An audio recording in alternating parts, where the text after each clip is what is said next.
သင်လက်တစ်ဖက်ထဲမှာတင်ပိုးမွားပေါင်းတန်းနဲ့ချီပြီးခိုအောင်နေတယ်ဆိုတာသင်သိပါသလားတုတ်ကွေးဝမ်းပြက်ဝမ်းလျှောနဲ့တခြားကုသရောဂါတွေများစွာရဲ့အဓိကတရခံဟာကိုယ့်ရဲ့မတန့်ရှင်းတဲ့လက်တွေကနေပြီးတော့မှမျက်လုံးနှာခေါင်းနဲ့ပါးစပ်တွေစီကိုရောက်သွားလို့ပါပဲ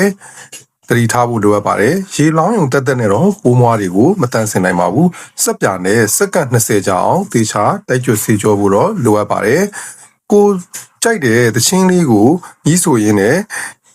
စက္ကန့်20လောက်ဆေးလိုက်တယ်ဆိုလို့ရှိရင်တော့လက်မှာရှိတဲ့ပိုးမွားတွေကလုံးဝတန့်စင်သွားမှာဖြစ်ပါတယ်အထူးသဖြင့်အစာမစားခင်အိမ်သာတက်ပြီးချိန်နဲ့အပြင်ကပြန်လာတဲ့ခါတိုင်းလက်ဆေးဖို့လုံးဝမပြင်းပါနဲ့ကလေးတွေဆိုလို့ရှိရင်တော့စော်ကစားပြီးတဲ့ချိန်မှာလက်ဆေးဖို့လုံးဝမပြင်းပါနဲ့လက်ဆေးခြင်းဟာ